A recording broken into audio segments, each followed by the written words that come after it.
बदलते भारत की शान।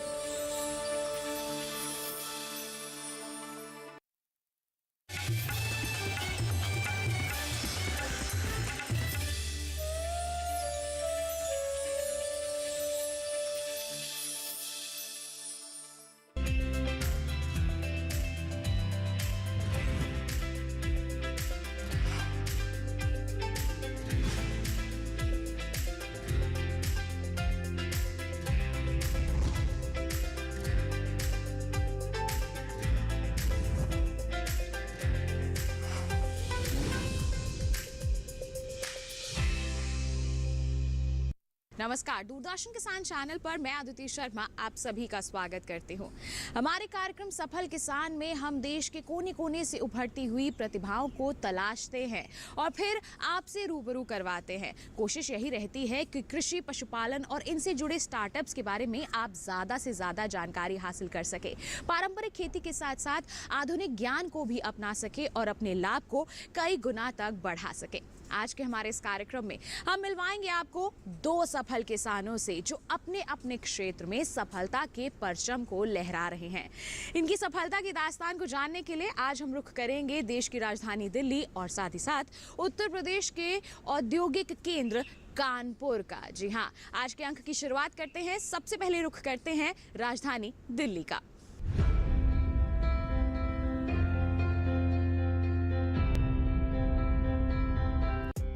दिल्ली देश की राजधानी है। हर वर्ग के लिए यहाँ अपार संभावनाएं होती हैं। भारत के कोने कोने से लोग यहाँ आते हैं और अपनी किस्मत की आजमाइश करते हैं। दिल्ली देश की राजधानी तो है ही, चाहत रखने वालों के लिए एक प्रयोगशाला भी है। दिल्ली का दिल बहुत बड़ा है, इसलिए कहा जाता है कि दिल्ली तो दिल वालों की है। बहुआयामी धंधे दिल्ली की चहलकदमी को दिन रात बनाए रखती है। राष्ट्रीय राजधानी दिल्ली का कुल क्षेत्रफल 1448 वर्ग किलोमीटर है, जिसमें 784 किलोमीटर शहरी क्षेत्र और 700 वर्ग किलोमीटर का क्षेत्रफल ग्रामीण है। शहर से सटे होने के कारण यहाँ के गांव समृद्धि की बुलंदियों पर है। दिल्ली की 3 सीमाएं हरियाणा से और पूर्व की सीमा उत्तर प्रदेश से लगती है। यहाँ खरीफ के दौरान धान, ज्वार, बाजरा और रबी सीजन के दौरान गेहूं और सरसों की खेती होती है। फिर भी शहर के भागम भाग वाली जिंदगी से दूर कुछ लोग ऐसे हैं जिन्होंने खेती में अपनी किस्मत आजमाने की ठानी और आज पारंपरिक खेती को छोड़ मशरूम की खेती करने लगे हैं। ऐसे ही एक किसान हैं पंकज गहलोत जी। ऐसा नहीं कि पंकज गहलोत मशरूम की खेती पहले से करते आ रहे हैं। इसके पहले वो मल्टीनेशनल कंपनी में काम करते थे, लेकिन अपनी सहूलियत, पैसों की आवश्यकता और बाजार की मांग को देखते हुए मशरूम की खेती को चुना। मैं मल्टीनेशनल कंपनी में जॉब करता था, उससे मैंने छोड़कर अपना काम शुरू किया। इसमें मैं एक साल में अगर एवरेज की बात करूं, मैं इसमें 20 लाख 25 लाख रुपए इन्वेस्ट करता हूं। मिनिमम 15 से 20 लाख रुपए तो मैं इसमें कमाता हूं। आप ऑन एन एवरेज ये मान के चलो 1 से 1.5 लाख रुपया पर मंथ मैं इसमें बचा लेता हूं। मॉडर्न खेती है, आप कह सकते हो इसको खेती, लेकिन ये खेती नहीं है, टेक्निकल खेती है। जैसे आप देखोगे पॉली हाउस है, उस तरह से टेक्निकल खेती है। सभी चीज़ों का ध्यान रखना होता है। सिर्फ ये नहीं है कि भाई खेती के तौर पर इसको लेंगे तो आप कामयाब नहीं है। इसमें कुछ बातों का ज़्यादा ध्यान रखना होता है। फंगीसाइड के स्प्रे करना होता है, हवा का ध्यान रखना होता है, पानी का ध्यान रखना होता है। इसको सही तरीके से रखेंगे तो हम इजीली अपना 1 से 1.5 लाख रुपए महीने की इनकम बना सकते हैं।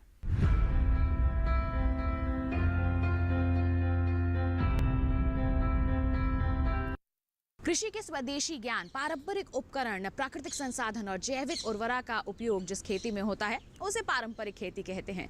लेकिन ऐसी खेती में आमदनी अठन्नी और खर्चा रुपया से परेशान होकर किसानों का जो रुझान है वो आधुनिक खेती की ओर बढ़ता जा रहा है। ऐसे में हमारी सरकार ने भी टेक्निकल खेती के लिए खजाना खोला है और किसानों को ट्रेनिंग के साथ साथ आधुनिक सुविधाएं मुहैया करवाई जा रही हैं। पंकज गहलोत भी मशरूम के एक ट्रेंड किसान है। जी हाँ, इन्होंने कई एकड़ में मशरूम की खेती को अपनाया हुआ है और सालाना 24 लाख रुपए तक कमा रहे हैं। क्या है इनकी सफलता की दास्तान और या कहें क्या है सफलता का राज, आइए इन्हीं से जानते हैं।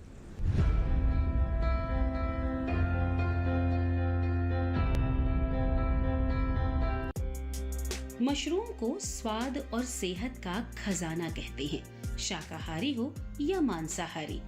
पौष्टिक गुणों के कारण इसकी मांग दिन प्रतिदिन बढ़ रही है। मशरूम को लेकर भारत में पहले गलत धारणा थी। कहा जाता था मशरूम कोई विदेशी खाना है, पर सच तो ये है कि हजारों सालों से मशरूम का उपयोग होता चला आ रहा है। भारत के पौराणिक ग्रंथ भी इसके प्रमाण हैं। ऋग्वेद में मशरूम की उपयोगिता का जहां वर्णन मिलता है, वहीं मिस्रवासी इसे अमरता का पौधा मानते हैं। रोमन वासी इसे अपनी मान्यताओं के अनुसार भगवान का भोजन मानते हैं, तो चीनी लोग सदियों से इसके औषधीय गुणों के कायल हैं। वास्तव में मशरूम स्वाद के लिए ही नहीं, सेहत के लिए भी लाजवाब है। मशरूम में एंटीबैक्टीरियल, एंटीमाइक्रोबियल गुण होते हैं। ये पौष्टिक और औषधीय गुणों से भरपूर है। उच्च कोटि के प्रोटीन, कार्बोहाइड्रेट, विटामिन, लवण और खनिज तत्व इसके मुख्य स्रोत हैं। मशरूम में प्रोटीन 30 से 35% होता है, जिसकी पाचन शक्ति अन्य वनस्पतियों से प्राप्त प्रोटीन के मुकाबले 60 से 70% अधिक होती है। मशरूम खाने के कई फायदे हैं। शरीर की इम्यूनिटी बढ़ती है, दिल, हड्डियों, शुगर और खून की कमी के लिए फायदेमंद होता है। इतना ही नहीं, मशरूम में पाए जाने वाले कोलिन नामक तत्व के कारण ये अति लाभदायक माना जाता है। भारत में मशरूम को कई नामों से जाना जाता है। कहीं इसे कुकुरमुत्ता, तो कहीं खूम या खुम भी कहा जाता है। दरअसल जमीन पर उगने वाला ये एक किस्म का कवक यानी फंगस है। देखा जाए तो मशरूम की दुनिया बहुत बड़ी और विविधताओं से भरी पड़ी है। इस तरह के मशरूम तरह तरह के खूबियों से भरे पड़े हैं, लेकिन इसकी सही पहचान करना बहुत जरूरी है, वरना ये फायदे की जगह नुकसान भी कर सकते हैं, क्योंकि कई मशरूम जहरीले भी होते हैं। आप देख रहे हैं सब मशरूम का प्रोसेस कैसे सब तैयार होता है। मेनली इसमें हम पराल का काफ़ी उपयोग करते हैं। धान की जो पराली होती है उसको आप देख रहे होंगे, सारे साइड बने हुए हैं। झोपड़ी बनाने के लिए हम धान का प्रयोग, इसका पराली का प्रयोग करते हैं। इसको हम जलाते नहीं हैं, सारी पराली को हम इसको काट के भुस्से में मिक्स करते हैं और इससे झोपड़ी भी बनाते हैं। आप देख रहे हो मेरा काम बड़े स्केल पर है काफ़ी। इसमें हम कम से कम भी नहीं तो 15 से 20 एकड़ पराली का उपयोग करते हैं। जलाने की बजाय हम इसका प्रोसेस करना ज़्यादा पसंद करते हैं। और मशरूम की खेती करने के लिए आप देख रहे हो कि भूसा है, इसको 1 महीने का प्रोसेस है हमारा सारा तैयार करने का। इसमें मुर्गी की बीट डलती है, जिप्सम डलता है, पोटास है, यूरिया है, 5-6 तरीके के खाद डाल के हम इसको तैयार करते हैं। और प्रोसेस करने में अगर मेरे पास 15-20 सेड है, एक सेड बनाते हैं तो उसमें 1 लाख रुपए के आसपास की लागत आती है, जिसमें इनकम आप देखें अगर सभी कुछ सही तरीके से होता है तो 1,60,000 70,000, मतलब एक सेड पर हमें 70-80 हज़ार रुपये बच जाते हैं। तो अगर तरीके से की जाए खेती तो 15-20 लाख रुपए 6 महीने में हम लोग बचा लेते हैं। और सबसे महत्वपूर्ण और सबसे काम की बात यह है कि पराली का जो प्रयोग है वो इसमें इतना है कि हमें पराली जलाने की ज़रूरत नहीं होती। उससे हमारा एनवायरनमेंट भी अच्छा रहता है, पराली का यूज़ अच्छा होता है। और इसके बाद भी जब हम इसको निकालते हैं तो जलाते नहीं हैं। इसको निकालने के बाद इसके बंडल बनवा के हम इसको बेच देते हैं। फैक्ट्री में यूज़ होता है, गत्ता बनाने में यूज़ होता है। और ज़्यादा अच्छा पराल निकलता है तो इसको पशु के चारे में भी हम ये लोग इस्तेमाल करते हैं।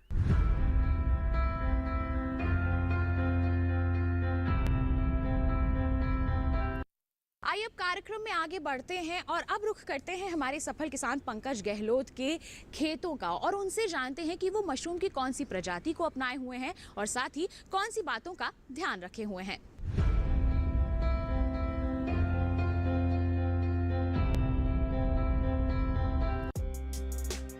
यूं तो मशरूम की खेती का चलन हजारों साल पुराना है। भारत में 1940 के दशक में इस पर अनुसंधान कार्य शुरू हुआ और साल 1961 से हिमाचल प्रदेश में इसकी खेती हुई। हिमाचल प्रदेश, पंजाब, हरियाणा, उत्तर प्रदेश, महाराष्ट्र, तमिलनाडु, कर्नाटक, तेलंगाना इसके मुख्य उत्पादक राज्य हैं। मशरूम की लगभग 10,000 प्रजातियां हैं जो विश्व के कोने कोने में पाई जाती हैं। इनमें से कुछ ही प्रजातियां खाने योग्य हैं। भारत की जलवायु में मुख्य रूप से 5 प्रकार के मशरूम उगाए जाते हैं। इनमें मुख्य हैं सफेद बटन, भीगरी, दूधिया, पौधिस्ट्रा और शिताकी मशरूम। उत्तर भारत में सबसे ज्यादा पाए जाने वाला है सफेद बटन मशरूम।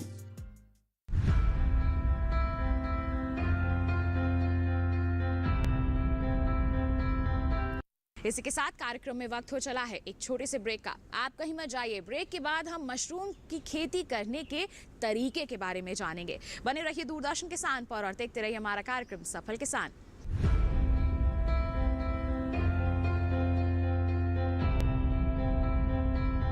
रोज सब्जी का स्वाद बढ़ाए और घर वालों का प्यार पाए। गोल्डी सब्जी मसाले, जहाँ जाए रिश्ते बनाए, गोल्डी मसाले।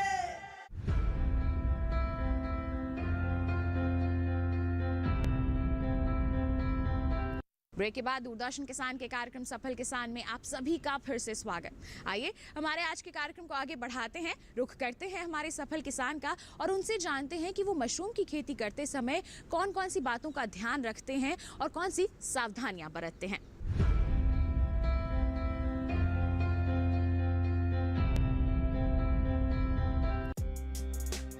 मशरूम की खेती के लिए बंद जगह की आवश्यकता होती है।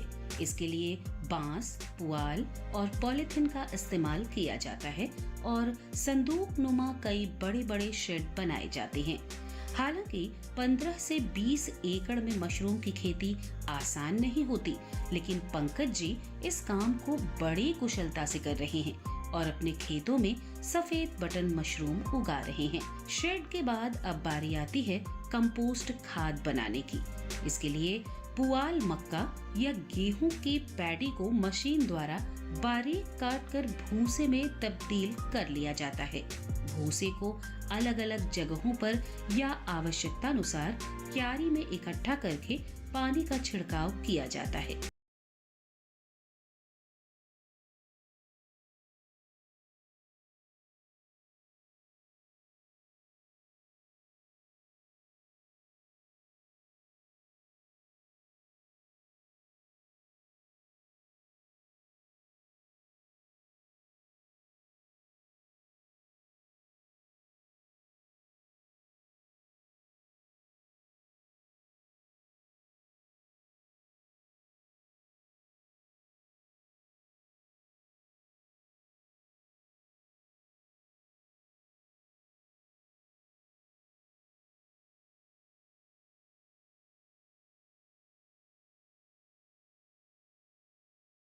कभी खास ध्यान रखा जाता है कि शेड के अंदर की आर्द्रता मानक के मुताबिक बनी रहे।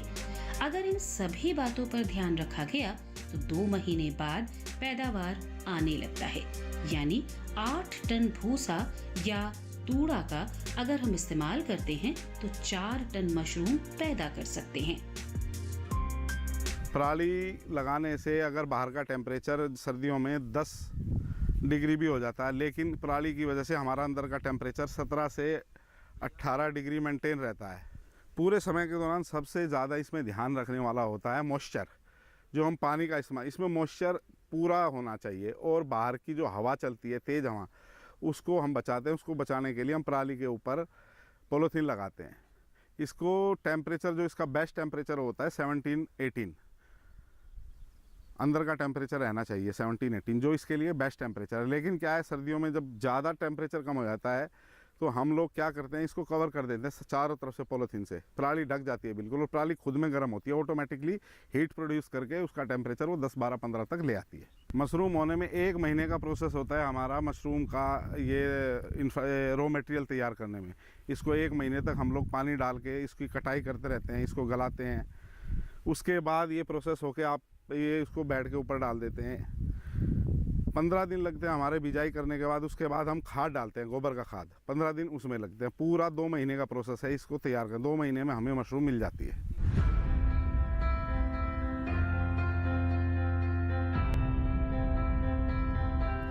तो देखा आपने मशरूम की खेती का कमाल। इसकी खेती करके कम समय में ही लागत से 3 गुना तक फायदा उठाया जा सकता है, कमाया जा सकता है। बता दें आपको, इसी के चलते इसे मॉडर्न, कमर्शियल या टेक्निकल खेती भी कहते हैं। अब मशरूम की खेती से लाभ किस तरह से कमाया जाए, बाजार तक इसे कैसे पहुंचाया जाए, इसके बारे में जानने के लिए रुख करते हैं एक बार फिर से हमारे सफल किसान का।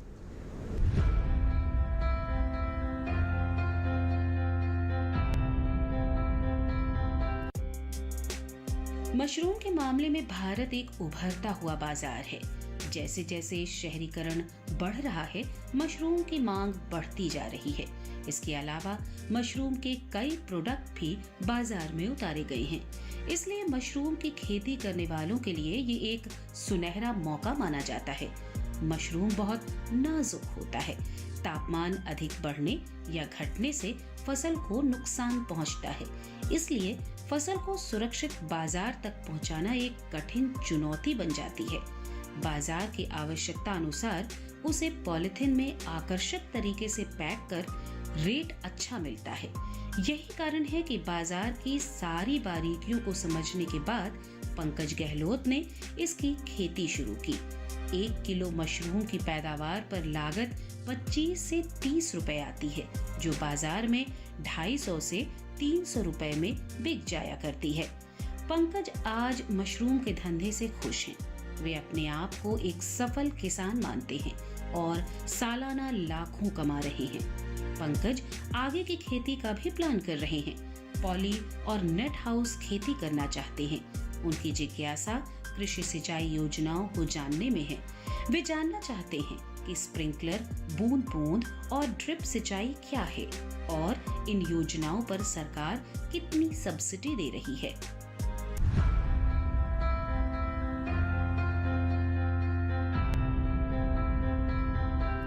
अभी कार्यक्रम में वक्त हो चला है एक छोटे से ब्रेक का। आप कहीं मत जाइए। ब्रेक के बाद हम आपको लेकर चलेंगे उत्तर प्रदेश के शहर कानपुर की ओर और वहां पर हमारे एक और सफल किसान से आपको रूबरू करवाएंगे। बने रहिए दूरदर्शन किसान पर, देखते रहिए कार्यक्रम सफल किसान।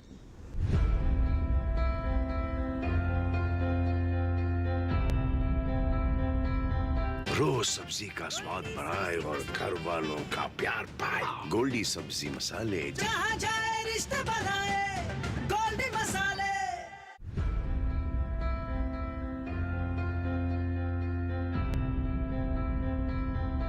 ब्रेक के बाद दूरदर्शन किसान के कार्यक्रम सफल किसान में आप सभी का फिर से स्वागत। आइए कार्यक्रम को आगे बढ़ाते हैं। उत्तर प्रदेश के कानपुर शहर का रुख करते हैं, जहां पर रहते हैं हमारे एक और सफल किसान रंजीत कुमार कुशवाहा। रंजीत कुमार कुशवाहा सेम फली की खेती कर रहे हैं, वो भी नेट विधि से। आइए किस तरह का रहा है इनका सफर, इनसे जानते हैं।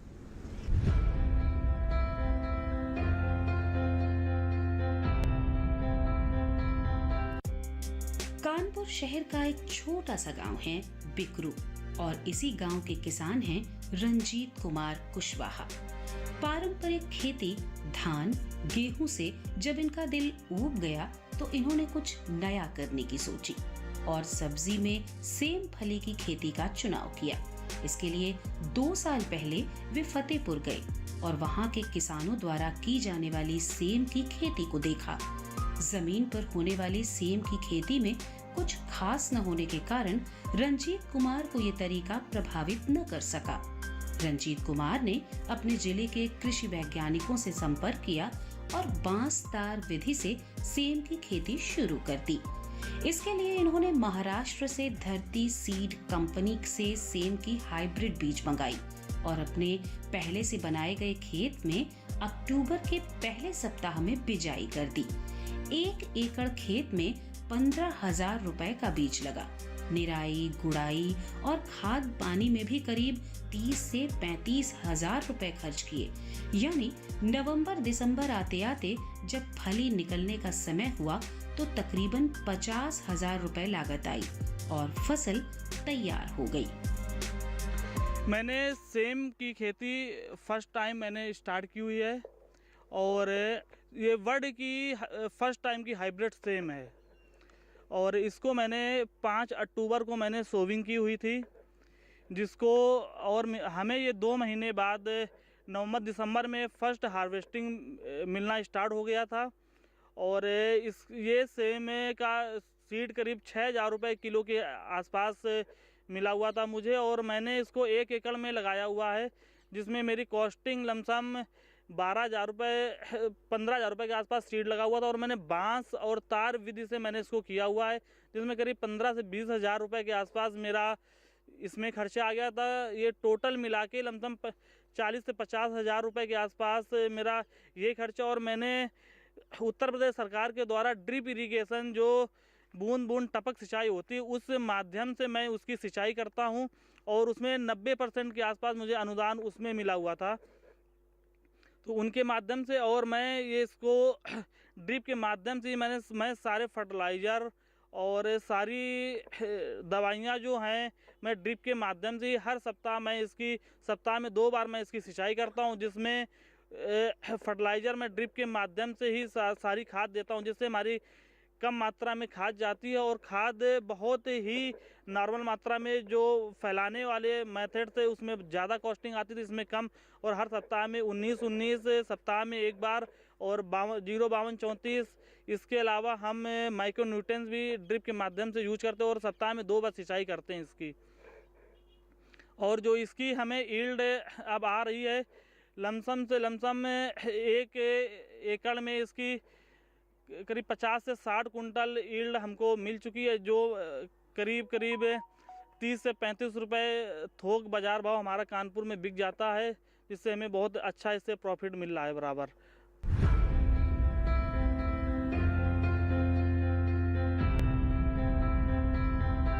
सेम फली की खेती जमीन पर करने से कई गुना लाभदायक है बांस तार विधि से इसकी खेती करना। रंजीत कुमार खुशवाहा किस तरह से अपनी फील्डिंग सजाए हुए हैं, आइए इन्हीं से जानते हैं।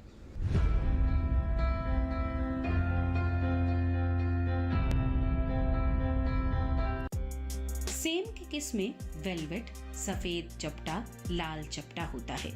स्थानीय सेम की प्रजाति भी उगाई जाती हैं, लेकिन रंजीत कुमार ने हाइब्रिड बीज की खेती को बेहतर माना और बिजाई का आधुनिक तरीका अपनाया। सेम की खेती उपजाऊ बालूहट और दोमट मिट्टी में की जाती है। खरीफ की फसल लेने के लिए इसकी बिजाई थल्ला बनाकर या मेड़ों पर की जाती है, और रबी की फसल लेने के लिए समतल क्यारी में बिजाई की जाती है। एक थल्ले में 2 से 3 बीज लगाया जाता है, और पौध से पौध की दूरी 1.5 मीटर रखी जाती है। अधिक पैदावार लेने के लिए 1 एकड़ में गोबर की सड़ी खाद 60 से 80 क्विंटल, यूरिया 40 से 60 किलो, सिंगल सुपर फॉस्फेट 140 से 160 किलो और म्यूरिएट वाले पोटाश के उर्वरक 40 किलो फसल की बिजाई करते समय डालना चाहिए। ऐसा करने से प्रति एकड़ 60 से 80 क्विंटल पैदावार लिया जा सकता है, जिसका बाजार भाव 30 से 35 रुपए प्रति किलो मिल जाया करता है।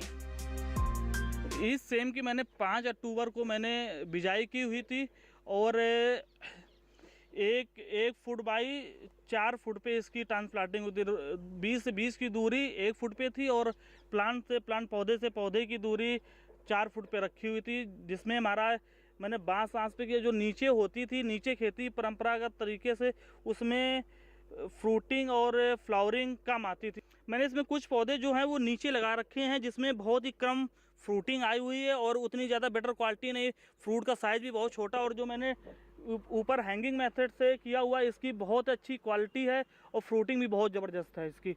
तो इससे हमें ये अनुमान है लमसम में करीब 20 से 25% की ईल्ड में डिफरेंट आ जाता है। इसका मैं कानपुर में टोटल ले जाता हूँ, जो थोक मार्केट इसके 30 से 35 रुपए किलो के हिसाब से बिक जाता है वहाँ पे।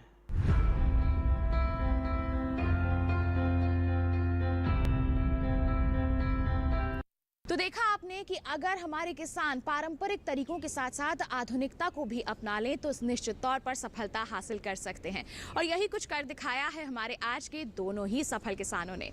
उम्मीद करते हैं कि इनकी दास्तानों को जानकर आप इनसे ज़रूर प्रेरित हुए होंगे। साथ ही आपको बता दें, अगर आप दोबारा इनकी दास्तान देखना चाहते हैं तो आप रुख कर सकते हैं हमारे YouTube चैनल का, और अगर ऐसी ही कोई दास्तान हम तक पहुँचाना चाहते हैं तो आप हमें ईमेल कर सकते हैं। ईमेल ID है सफलकिसान@gmail.com। या फिर आप हमें पत्र लिखिए। पता है हमारा सफल किसान, कमरा नंबर 77, CPC दूरदर्शन, खेलगांव, नई दिल्ली 11049। तो इसी के साथ किसान भाइयों बहनों, आज के लिए बस इतना ही। अगले अंक में हम फिर होंगे हाजिर। तब तक के लिए दीजिए इजाजत, लेकिन आप बने रहिए दूरदर्शन किसान पर। नमस्कार।